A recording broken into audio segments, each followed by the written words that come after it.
Hello, Internet. I am Pastor Recoil, and welcome to my parish.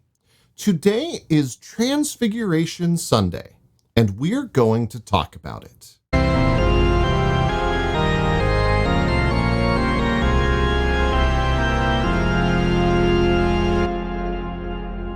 Welcome to Pastor Recoil's Parish, where I talk about some things that you may not have heard about in church, either because it's not quite appropriate for all audiences, or it just isn't something that's easy to talk about in a sermon. Today's readings for Transfiguration Sunday are Exodus 24, 12 through 18, Psalm 27, 1 and 4 through 9, 2 Peter 1, 16 through 21, and Matthew 17, 1 through 9. Today, we're going to talk about what a very shiny Jesus means. Transfiguration Sunday is when we celebrate an event recorded in Matthew's, Mark's, and Luke's Gospels. Jesus and three of his disciples go up to the top of a mountain.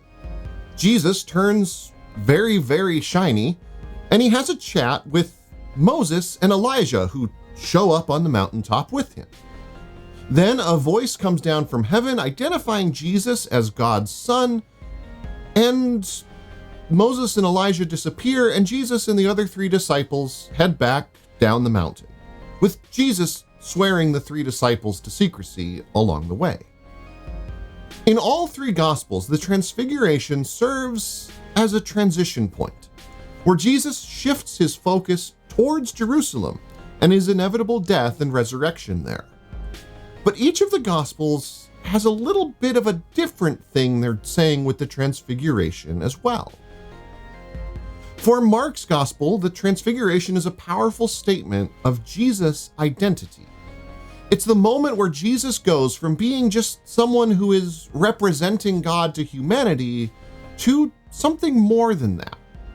Mark 9:7 reads, "Then a cloud appeared and covered them, and a voice came from the cloud, 'This is my son whom I love, listen to him.'"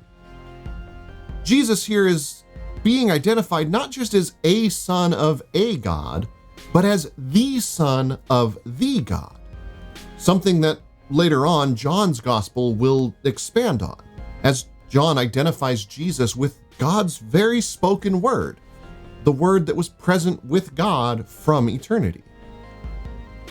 Luke's Gospel, on the other hand, is doing something a little bit different. It connects Jesus' impending death as a traitor to Rome with his glorification, in a similar way to the hymn that the Apostle Paul quotes in Philippians chapter 2 does. Luke's Gospel tells us in Luke 9:31 that Jesus, Moses, and Elijah appeared in glory and were speaking about his exodus, which he was about to fulfill in Jerusalem. Now, Luke's Gospel is the only one that shares that little detail about what Jesus, Moses, and Elijah were talking about. The other Gospels just say that they were talking and doesn't really say anything about the content. This is probably because Luke is the least of these focused Gospels. It's the one that celebrates the righteous poor. And so Luke is connecting the shame of the cross with Jesus' glory. And it makes sense because Luke's Gospel is for people in similarly shameful circumstances. And then there's Matthew's Gospel, which sets Jesus up as both a successor to and greater than two of the most important figures in the Hebrew Scriptures. We have Moses, who both gave the law to the people and was buried personally by God at the end of the book of Deuteronomy.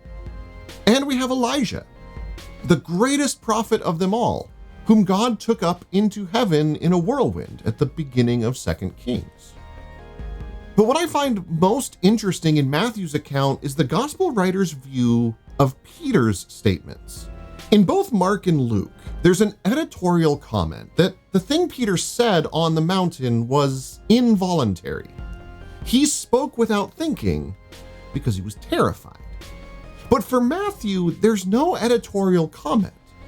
Peter just says, "Lord, it's good for us to be here. If you wish, I'll set up 3 tents here. One for you, one for Moses, and one for Elijah." And then he's interrupted by the voice from heaven like he is in the other two Gospels. I think Matthew's writer is saying something about Peter's perspective, that he is right in responding to an encounter with the glory of God this way.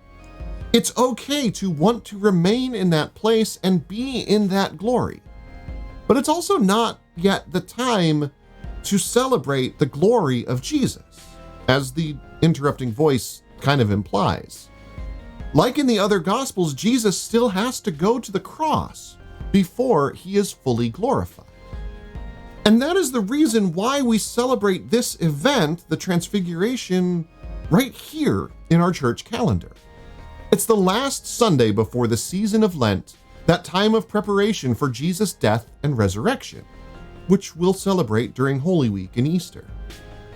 The rhythm of our church year gives us the same taste of Jesus' glory that Peter, James, and John received, before we also shift our focus to the cross and the death that gives us new life.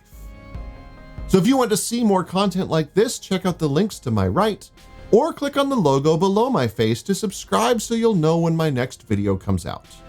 Thank you for watching, and take the time this week to love your neighbor as yourself, especially if you don't like them all that much.